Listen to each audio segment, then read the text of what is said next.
The night was blacker than oil. November 14th, 1942. The waters off Guadalcanal boiled with distant flashes of gunfire. The air smelled of cordite and salt, thick and metallic. Overhead, tracer rounds arced like dying comets. Beneath them, a dark shape cut through the waves. Silent, invisible, immense. The USS Washington, hull number BB-56, advanced at 26 knots through a sea of ghosts. Her crew moved in tense silence, faces dimly lit by the blue glow of radar screens. Somewhere ahead, Japanese warships prowled, veterans of night fighting, armed with long-lance torpedoes and fierce confidence. For the first time in naval history, a battleship was hunting in darkness, guided not by human eyes, but by invisible waves of radar. At 23:01, radar picked up a shadow, then another. Within minutes, the night erupted. The South Dakota was struck, burning, blinded. And in that chaos, Washington opened fire. Her 16-inch guns thundered across the Pacific. 10 salvos, each shaking the heavens. When the smoke cleared, one Japanese battleship lay dying beneath the waves. And yet, few would ever remember the name of the ship that did it.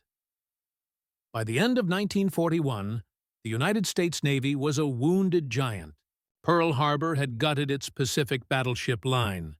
8 ships struck, 4 sunk, thousands of men killed. The Empire of Japan swept through the Pacific unchecked, its navy a precise, disciplined machine forged through decades of preparation. America's carriers, Enterprise, Lexington, Yorktown, were suddenly its only means of striking back.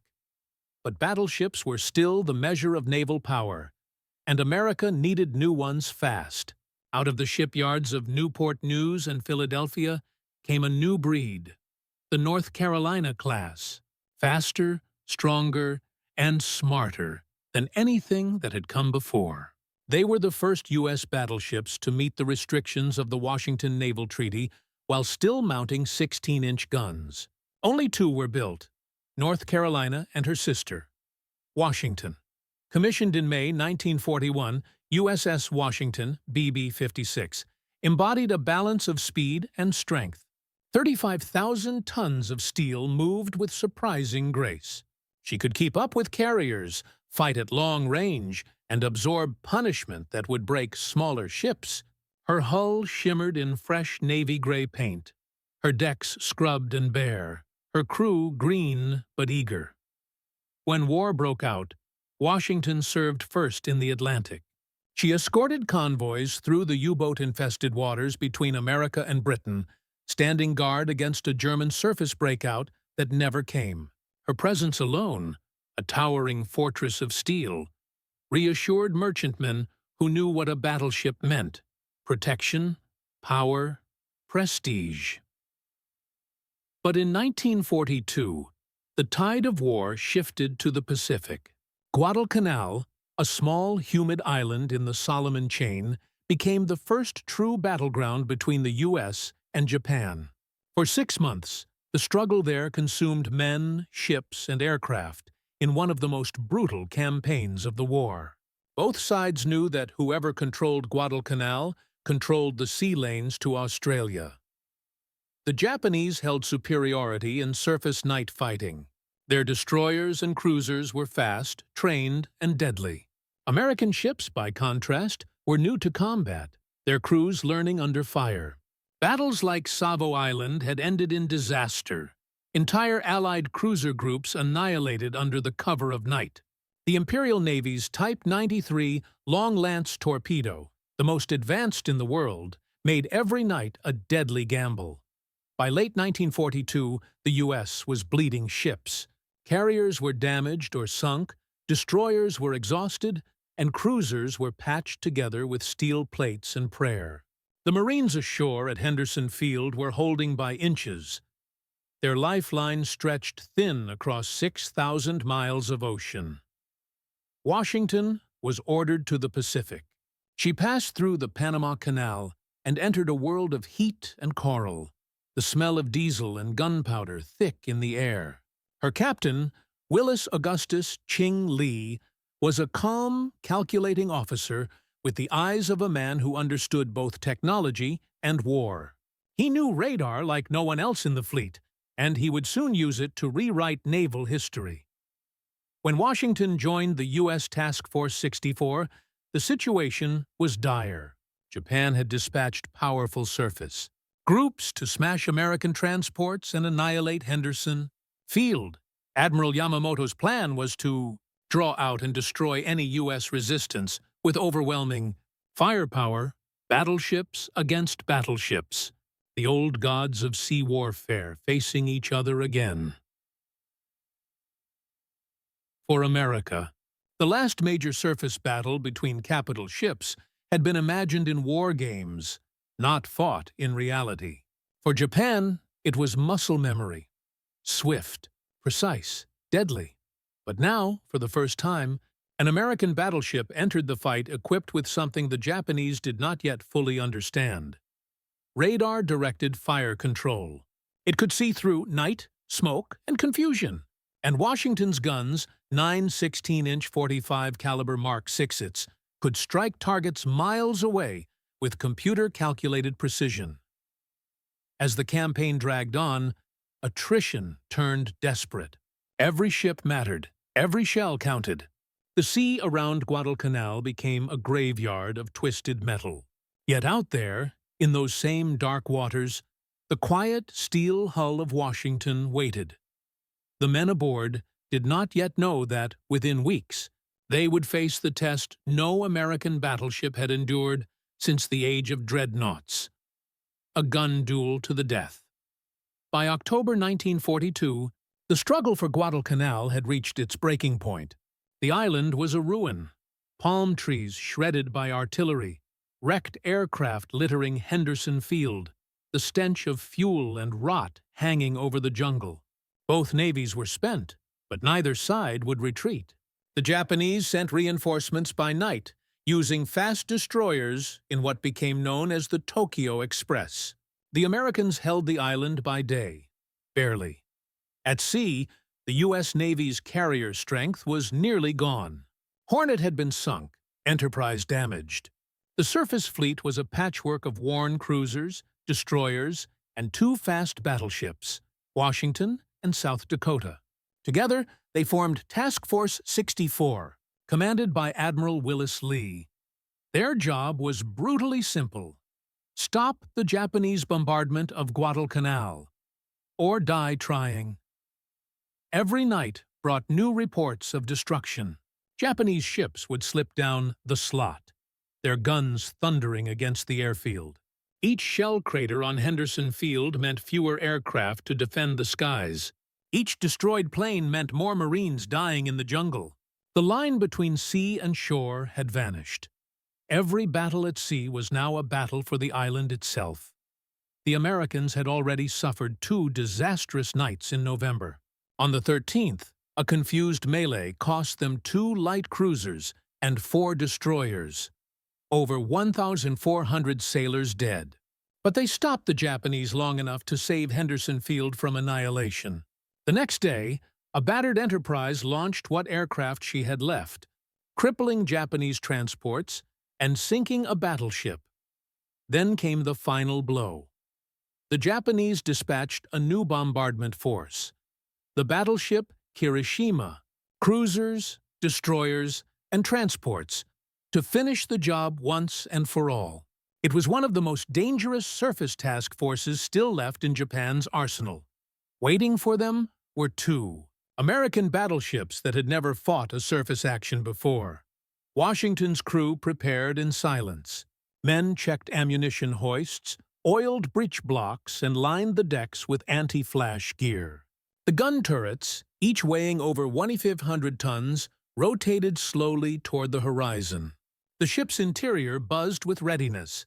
The mess decks became makeshift command centers. Radios crackled with faint static, the metallic voice of command relaying bearings and target ranges. The battleship's SG radar was her eyes. Mounted high above the superstructure, It swept the Black Pacific with invisible precision, detecting ships far beyond human sight. The Japanese relied on optics, flares, and instinct, the old skills of seafaring warriors. The Americans now had an edge that could see through the dark. Yet no technology could erase fear. Many of Washington's men were young, some barely 20. They had never heard the sound of 16-inch guns in combat. They did not yet know that the recoil would lift their world. Below decks, engineers monitored turbines glowing red with heat, ready to push 121,000 horsepower into the propellers.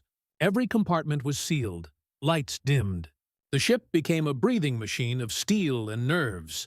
Admiral Lee was a man of composure, calm, deliberate, analytical. He had once been a pistol champion at the Olympics. Now, his marksmanship would be tested at sea on a scale no one had imagined. He trusted the data from radar as much as he trusted his instincts. It would soon make all the difference. On the evening of November 14th, Washington and South Dakota steamed toward the sound of battle. The horizon burned orange, where flares marked the wreckage of earlier engagements. Japanese scout planes had spotted them, but the enemy did not yet know what kind of ships they faced. The sea was flat, eerily calm. The air was heavy with tension. Men smoking quietly, others praying, some simply staring into the dark. At 22 such hours, Lee's radar picked up faint returns. Enemy contacts, moving fast, just north of Savo Island. The next few hours would decide not only the fate of Guadalcanal, but the reputation of Washington herself. She had come thousands of miles for this moment. A battleship born in peace, baptized in the Atlantic, was now about to fight for the heart of the Pacific. The Washington was not built to be famous. She was built to work. While the Iowa-class battleships would later steal headlines with their sleek profiles and presidential visits, Washington was the quiet middle child of American naval power, a weapon of precision rather than spectacle. Yet, within her gray hull lay innovations that would redefine sea warfare. The technological angle, in an age still ruled by gunfire and optics, Washington represented the cutting edge of naval science. Her Mark 8 fire control radar and Ford Mark 1 analog computer formed a primitive but deadly kind of artificial intelligence.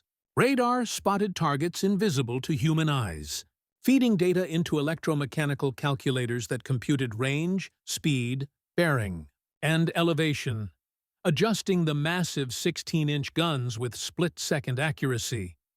Where earlier battleships had relied on spotters and visual rangefinders, Washington could now fight blind, guided by waves of electricity bouncing across the sea.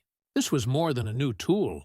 It was a revolution. Her main guns, the 1645 caliber Mark 6, could hurl a 2,700-pound shell over 20 miles. Each shell was taller than a man, each broadside weighing over 12 tons. Her secondary battery of 5-inch dual-purpose guns guarded against aircraft and destroyers alike. Beneath the decks, 4 propellers churned 121,000 horsepower through the hull, pushing her along at 27 knots, fast enough to escort carriers, slow enough to deliver destruction with the steadiness of a fortress. She was a ship designed for a new kind of war, one where technology and tactics would matter as much as armor and caliber. The human angle inside the ship. It was less about machinery and more about men. Nearly 1,800 sailors lived within the Washington's steel walls, a floating city of noise and routine. The smell of oil and sweat filled the lower decks. Hammocks swung above ammunition magazines. Men worked 12-hour shifts, ate powdered eggs, and endured heat that reached 100 degrees in the engine rooms. Most of them were young, small-town boys from Ohio, Kansas, and New York, serving on a ship whose name few back home would recognize. To them, Washington was more than a battleship. It was a world, one where discipline meant survival. Captain Willis Ching Li, was the heart of it. Soft-spoken but relentless, he carried an engineer's patience and a marksman's precision. He spent long nights studying radar returns and fire control systems, training his crew not just to follow orders, but to understand what the data meant. He was one of the few senior officers in the Navy who truly grasped how radar could change warfare. The crew trusted him, not because he inspired through speeches, but because he never flinched. He moved quietly through the ship, often found in the plotting room or turret control stations, checking instruments himself. He believed in radar, but more importantly, he believed in the men who used it. When Washington joined Task Force 64, morale was uncertain. The men knew how many ships had already been lost at Guadalcanal. They knew the Japanese were masters of night battle. But there was also a quiet pride. A sense that their ship, though unknown to the newspapers, had something no enemy could yet match. The symbolic angle, by late 1942, the myth of the battleship was fading. Carriers now ruled the headlines, their aircraft deciding the fate of fleets long before guns could fire. But to the men on Washington, that myth still mattered. They were the last guardians of an older code, the belief that the sea could still be decided by steel, courage, and gunnery. Each man aboard knew he might be part of history's last true battleship duel. They cleaned the barrels until they shone, memorized fire control drills until muscle memory replaced fear. They were not fighting for glory or fame. They were fighting for each other, and for the Marines on Guadalcanal who depended on them to hold the line. In the mess halls, sailors told rumors about South Dakota, their sister ship. She was newer, flashier, with more publicity. Battleship X, the press called her. Washington had no nickname, no fanfare, but that suited her crew just fine. They didn't need fame, they needed accuracy. And in the darkness of the coming night, accuracy would mean survival. Below decks, the plotting room glowed faint green as the radar screen traced arcs across the grid. The hum of the ship's generators was steady, hypnotic. Somewhere out there, beyond the horizon, was an enemy that had ruled the night for a year. But not tonight. This time, the Americans would see first. They would strike first, and when they did, the name Washington, though rarely celebrated, would leave its mark on naval history forever. The tactical angle, by 1942, naval warfare was transforming faster than any admiral could fully grasp. Aircraft carriers had proven their worth at Coral Sea and Midway, but the Solomon Islands campaign brought the fight back to the surface. Close range, chaotic, and often fought in darkness. The U.S. Navy had learned the hard way that its traditional tactics were obsolete. The Japanese Imperial Navy excelled in night fighting. Their ships were trained to operate under cover of darkness, using powerful searchlights, superior optics, and deadly Type 93 long-lance torpedoes, oxygen-fueled weapons that could run over 20,000 yards at nearly 50 knots. American crews, by contrast, were new to such conditions. Their ships lacked night optics, their coordination faltered, and radar, though revolutionary, was still unfamiliar to most captains. But Washington was different. She was one of the first battleships fully equipped and combat-ready with the SG radar, a short-wavelength system capable of detecting ships and even periscopes at remarkable range. Combined with the Mark 8 fire control radar, this meant that Washington could fight a battle entirely by instrument, tracking, ranging, and firing on unseen enemies with mathematical precision. It was not just a technological leap, it was a new philosophy of war. Instead of chasing gun flashes, Lee's ships would operate in darkness, unseen and unlit, striking without warning. The Japanese were masters of night vision. The Americans were about to become masters of night detection. This quiet evolution in naval doctrine was about to unfold in the waters off Savo Island, where radar would meet optics, and the future would meet the past. The enemy's angle across the dark Pacific. The Kirishima steamed south under Vice Admiral Nobutake Kondo. Once a symbol of Japanese naval pride, Kirishima had been modernized in the 1930s. Faster engines, better armor, 8 14-inch guns. She was a veteran of countless operations and the sister ship of Hiei, which had been crippled and sunk just days earlier during the First Naval Battle of Guadalcanal. Kondo's force was powerful and experienced. The Japanese sailors knew these waters like hunters in their own forest. Their ships glided silently, formation tight, every gun crew drilled to perfection.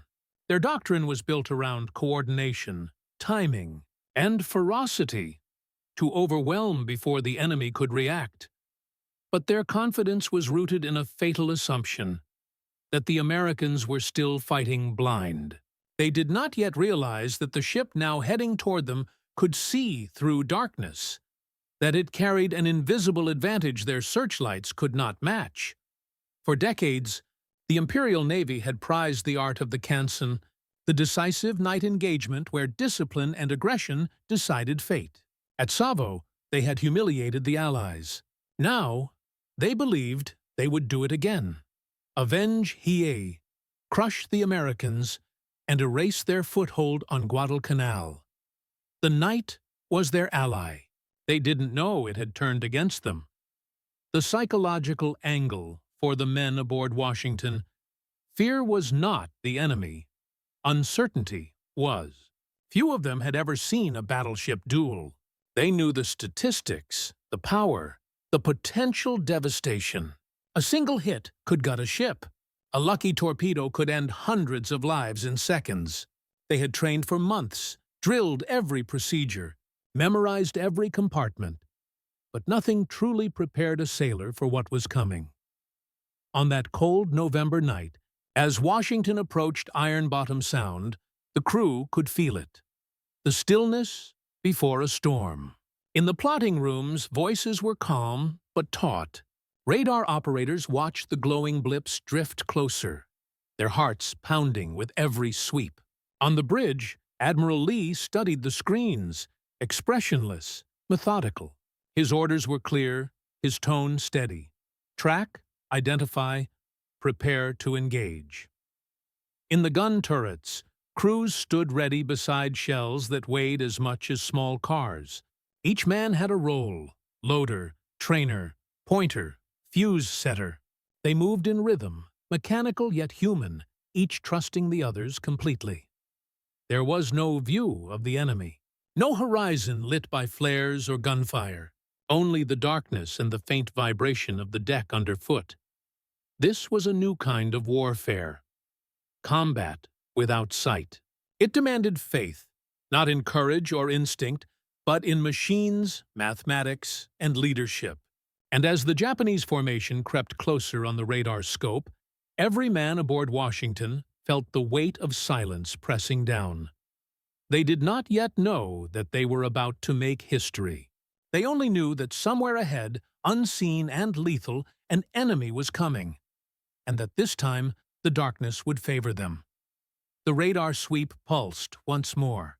The contacts drew nearer, 12 miles, then 8, then 5. Every station aboard Washington was at battle readiness. Admiral Lee leaned forward, his eyes on the scope. The next phase of the war, and the ship's legacy, was about to begin. The night of November 14, 1942, settled over Iron Bottom Sound like a shroud. The sea was calm, moonless, and deceptively quiet. The kind of silence that sailors came to fear. Beneath it lay the wrecks of ships from battles fought just days before. Burned-out cruisers and shattered destroyers lay twisted on the ocean floor, each one a tomb for hundreds of men. Above those graves, Task Force 64 moved into position. Leading was USS Washington, followed by her sister ship South Dakota and 4 destroyers, Walkie, Benham, Preston, and Gwynn. Their mission: intercept and destroy the Japanese task force approaching Guadalcanal. Admiral Willis Lee stood on Washington's bridge, surrounded by red-lit instruments and the low hum of electronics. Radar contact reports filtered in. Multiple enemy ships advancing from the north.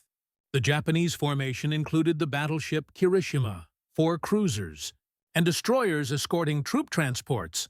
At 22:55, Washington's radar operators detected the first enemy blip at 18,000 yards. The crew adjusted turrets, trained guns, and locked into battle stations. The destroyers moved ahead to screen the battleships. Small, fast, and brave. They would be the first to die if torpedoes came. At 23:17, all hell broke loose. Japanese destroyers opened fire first, their long-lance torpedoes slicing silently through the water. Walkie and Preston were hit within minutes, massive explosions tearing them apart, flames reaching high into the dark. Men threw themselves into the sea, screaming, the surface erupting with orange fireballs. Washington's crew could hear the cries through the radio static. But Admiral Lee did not flinch. He knew emotion had no place now. He ordered Washington to hold fire. Not yet. Not until they had a clear radar fix. South Dakota, eager to fight, surged ahead. And fate punished her for it. A short circuit in her electrical systems knocked out power to communications and radar. Her entire ship went dark, visible only when Japanese searchlights swept across her hull. She became a target, the sole illuminated shape in a black ocean. Kirishima's gunners saw her instantly. At 23:35, a storm of fire crashed down on South Dakota. Shells tore into her superstructure, knocking out guns, killing men, and blasting away her radar antennas. Her 16-inch guns roared back in desperation, but her salvos fell wide. The Japanese believed they were dueling 2 American battleships, but only one was visible. Behind the chaos, Washington stayed hidden. Her radar tracked the flashes from Kirishima. Range decreasing, 18,000 yards, 15,000, 12,000. Lee's voice was calm. "Commence firing." The night exploded. At 23:58, Washington's forward turrets fired their first full salvo.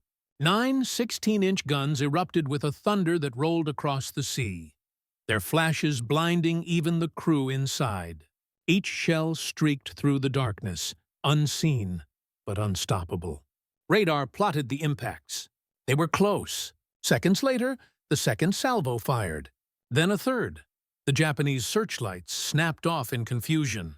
Kirishima was struck again and again and again.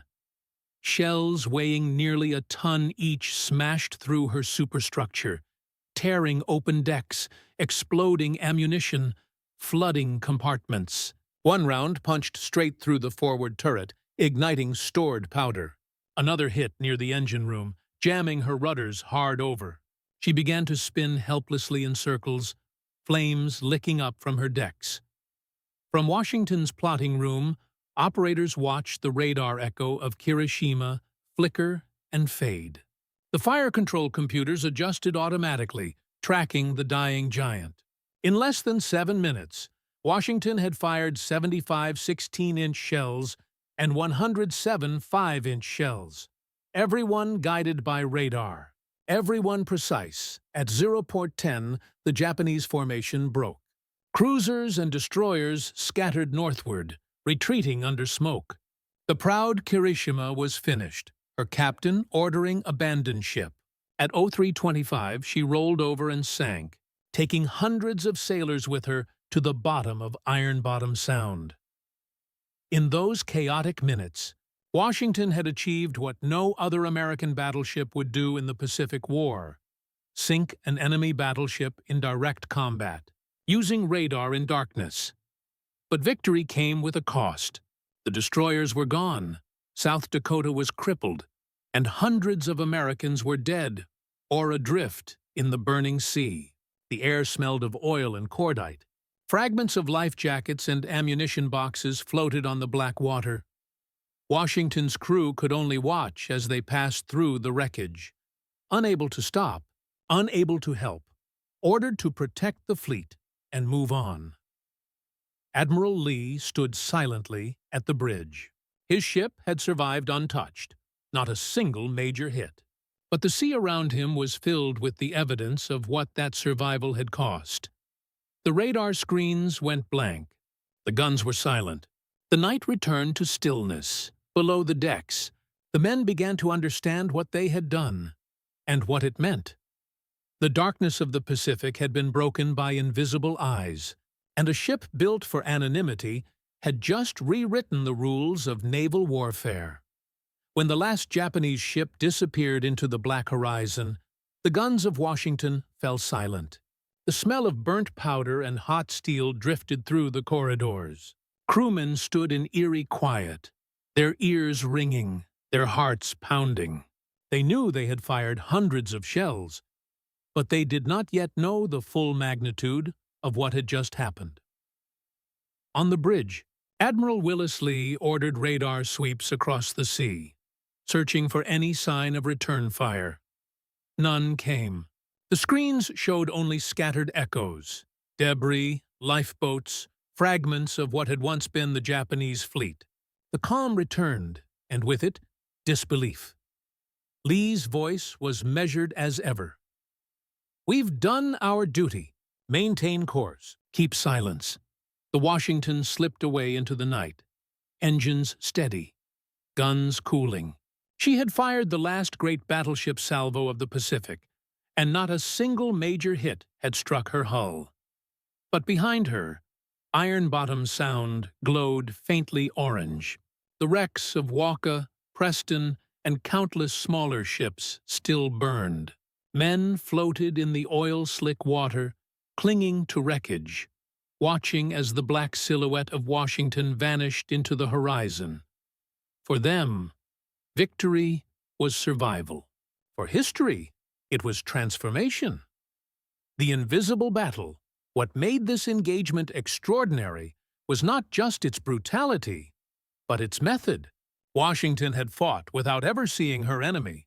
There were no searchlights, no flares, no gun directors shouting bearings into the wind. The entire battle was conducted through radar, plotting boards, and calculated precision. Each shell fired that night was based on electrical signals and mechanical computation. Numbers instead of instincts, mathematics instead of eyesight. The men who operated those systems didn't witness explosions. They watched blips disappear. For centuries, naval combat had been defined by vision. Commanders relied on what they could see: smoke, silhouettes, muzzle flashes.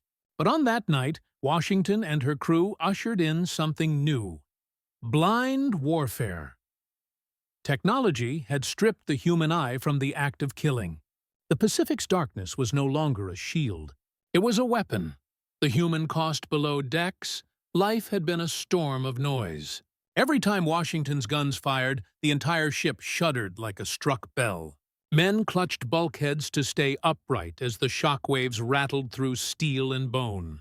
Shell casings clanged down chute after chute, the deck slick with oil and sweat. In the engine rooms, temperatures soared above 110 degrees Fahrenheit. Engineers kept the turbines running under deafening roars, faces lit by red emergency lamps. The concussion of every broadside shook the walls, but they never faltered. In the magazines, loaders moved ammunition with mechanical rhythm.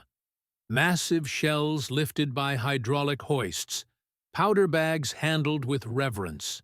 They knew a single spark could erase them all. Yet they worked in silence, trusting the rhythm, trusting the ship. When the guns finally ceased, the silence felt heavier than the thunder that had come before. Some men cried. Others simply sat on the deck, staring at their hands. They had not seen their enemy. They had not even glimpsed the destruction. But they had felt it. In the tremors under their feet, in the smell of burning powder, in the way the night seemed somehow emptier. The strategic weight Admiral Lee's decision to withdraw was not hesitation. It was clarity. He knew his mission: protect the transports, keep the Japanese from bombarding Henderson Field. Chasing the retreating enemy risked daylight air attack, and Lee understood the cost of pride in war. As dawn broke, Setimiwaians, Senditrenfanton, American reconnaissance planes spotted the wreckage. The crippled Kirishima sinking bow first, her decks ablaze. Japanese destroyers circled to rescue survivors, their decks crowded with wounded men. By sunrise, she was gone. The Second Naval Battle of Guadalcanal had ended. The Japanese lost a battleship, a cruiser, and 2 destroyers, with over 1,000 men killed. The Americans lost 2 destroyers and suffered severe damage to South Dakota. But Washington remained untouched. For the first time in the Pacific War, the Imperial Navy had been beaten at its own game. Night combat. The balance of power had shifted. From this point forward, the U.S. Navy would rule the darkness. Radar had proven itself beyond doubt. No longer just an experimental gadget, it was now the eye of the fleet, the weapon that made future victories possible. The silent departure. When Washington returned to port, there were no headlines, no reporters waiting at the dock, no bands, no speeches. The Navy released only minimal details. South Dakota. Battleship X was celebrated as the hero of Guadalcanal. Her name filled the papers. Her crew was honored. Washington, by contrast, was mentioned in passing.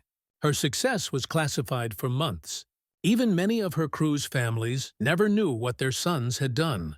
The Navy wanted to keep radar's effectiveness secret, to hide how completely the technology had changed the war. So the ship that had saved Guadalcanal and destroyed a Japanese battleship faded quietly back into operations. Her crew cleaned the soot from her barrels, restocked ammunition, and prepared for whatever came next. There were no medals, no speeches, just duty. For them, that was enough. As the Pacific dawn rose over Iron Bottom Sound, waves washed gently over twisted metal and drifting oil. The sea had claimed its dead. The last echoes of gunfire faded into the humid air, and somewhere beyond the horizon, the Washington steamed on, her gray hull streaked with salt, her crew exhausted, her legacy sealed in silence. The morning after the battle, the Pacific was calm again, almost too calm. A low mist hung over Iron Bottom Sound, concealing the floating debris and drifting oil slicks that marked the scene of the carnage.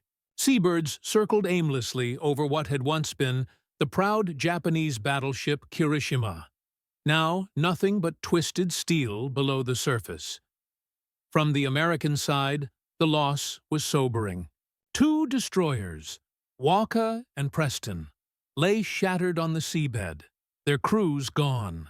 South Dakota limped away, scorched and battered, her electrical systems in ruin.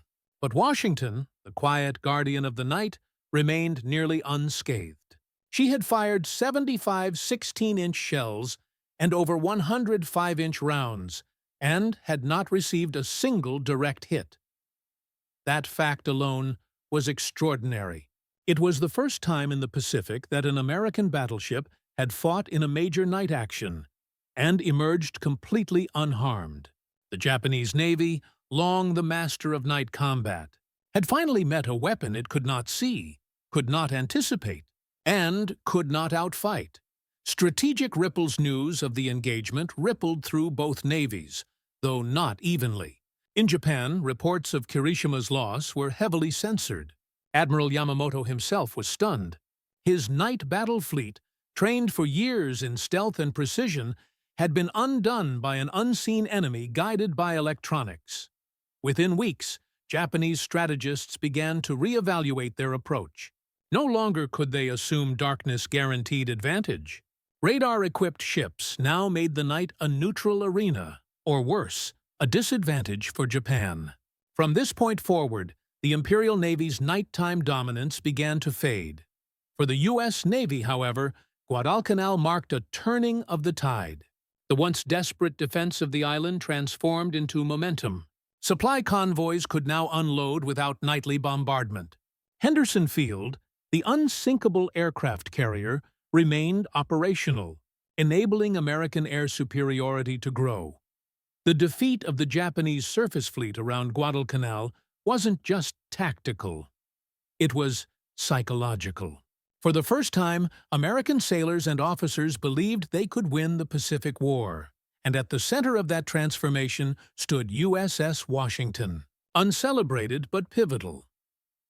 The Washington's return in December 1942, Washington returned to port at Noumea. Her gray hull was streaked with smoke, her barrels lined with powder residue, but her crew carried themselves differently now. They had faced the enemy's finest, and won. Admiral Willis Ching Lee sent no grand reports. He simply noted, in his characteristically understated fashion, "Enemy battleship observed burning and sinking. Mission complete." For his leadership and calm precision, Lee received quiet recognition within the Navy, though never the public fame of his contemporaries like Halsey or Nimitz. His mastery of radar-directed gunnery would shape future fleet doctrine, influencing how battleships and later cruisers would fight. For the rest of the war, the men of Washington returned to work as if nothing monumental had occurred. They scrubbed decks, repainted turrets, and drilled gunnery crews. They knew there would be more battles ahead, and that the war was far from over. But among themselves, they carried a quiet pride. They had witnessed what radar could truly do. They had watched the age of mechanical intuition give way to the age of electronic precision. What the Japanese saw survivors from Kirishima later described the moment of impact as something beyond comprehension. They never saw their attacker. To them, it was as if the sky itself had opened fire. Shells tore through armor, detonating deep within the ship's structure. Power failed instantly. Fire spread through the decks. The bridge was obliterated.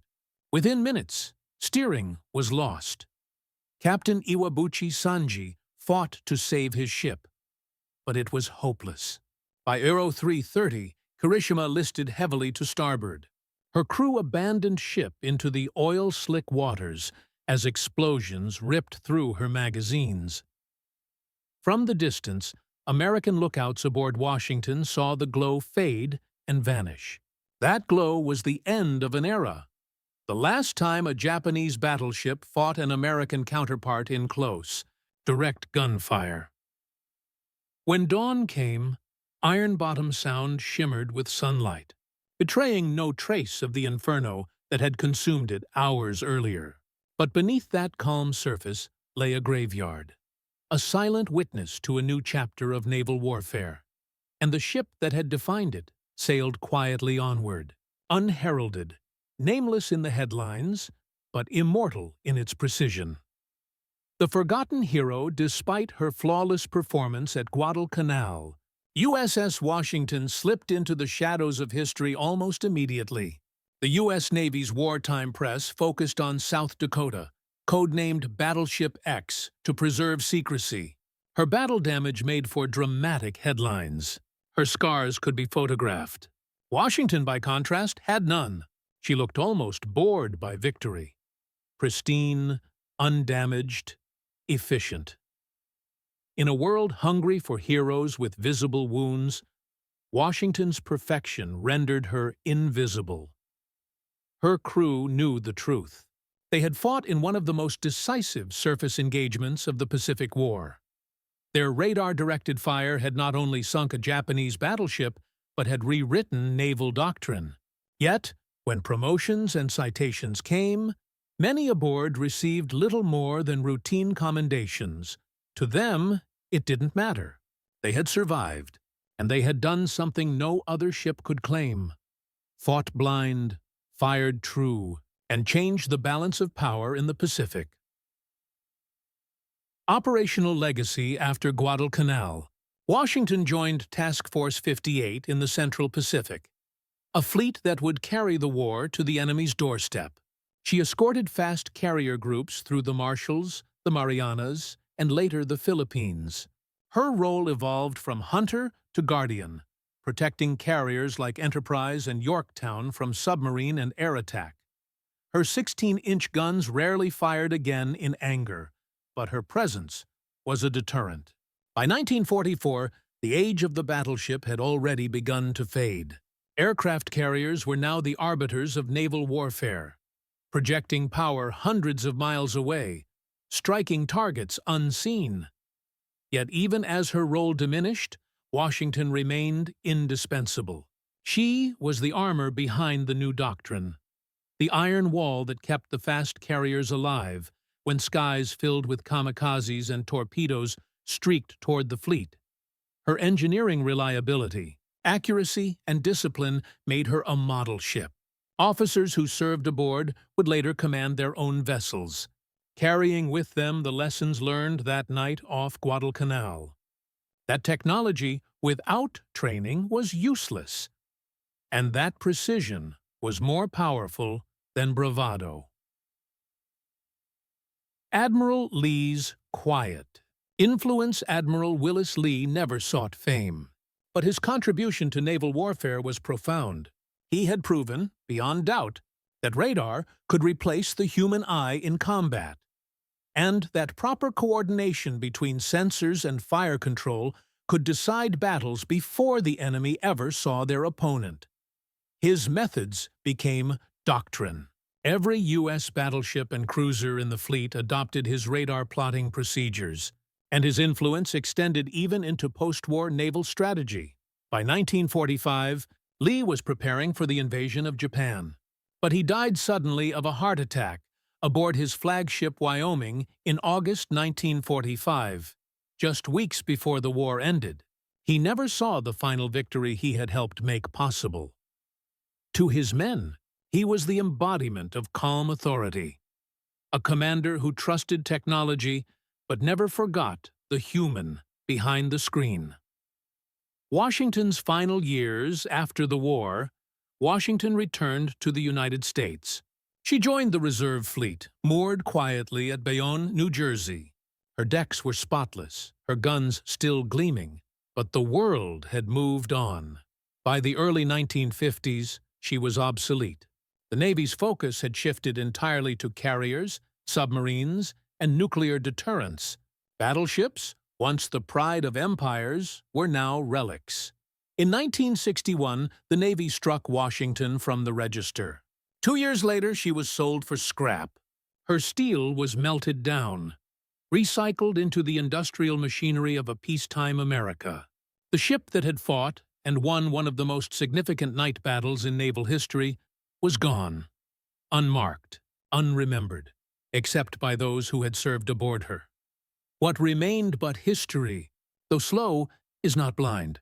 In later decades, historians revisited the records of Guadalcanal, the radar plots, the gunnery reports, the communications logs. They pieced together the truth that it was Washington, not South Dakota, that had saved the night. Naval analysts now regard the ship as one of the finest examples of design, training, and command synergy in U.S. naval history. Her victory at Guadalcanal marked the final triumph of the battleship and the dawn of electronic warfare.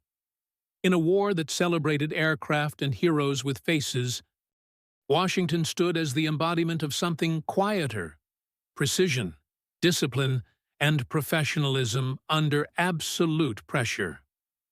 When her name is spoken today, it carries no fame, no cinematic myth, but in the black waters off Guadalcanal, where the ghosts of ships still rest beneath the waves, one can almost hear the echo of her guns, steady, measured, final.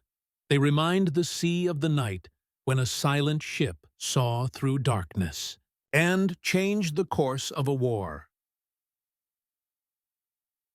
The story of USS Washington is one of quiet triumph. No parades, no headlines, no movies immortalized her deeds. And yet, her impact on the war, and on naval warfare itself, was profound. She demonstrated that technology, when combined with discipline and foresight, could outmatch raw force and experience. Radar had transformed the night into a battlefield where vision no longer mattered. A ship could see without eyes, strike without being seen, and win without glory. Washington's crew embodied that principle. Trained, alert, and precise. They became the first true practitioners of modern naval warfare. Their victory proved that intelligence and preparation could overcome even the most seasoned enemy. The Guadalcanal campaign was a crucible. In its fires, entire doctrines were tested. Lives were lost, and history was rewritten. Washington's success represented the tipping point, the moment when the balance of power in the Pacific shifted. From that night forward, American ships would no longer fear darkness. Instead, they used it as a tool, a strategic advantage. There is also a human lesson in her story. While battleships are often measured by tonnage, armor, and armament, the true force of Washington lay in her crew and their leadership. Admiral Lee's calm decisiveness, combined with the sailors' relentless training, made a floating fortress into an instrument of precision. It was a reminder that even in machines of steel, human skill remains decisive. Today, the USS Washington exists only in records, photographs, and the memories of those who served aboard her. Yet her legacy endures in every radar sweep, every electronic targeting system, and every naval officer trained to trust both data and instinct. She was the unsung guardian of Guadalcanal, a silent sentinel who changed the course of history. And in the dark waters of the Pacific, where so many ships rest unseen, her guns once spoke clearly, a lesson in innovation, courage, and the quiet power of a ship that did exactly what it was built to do: see through the darkness and strike true.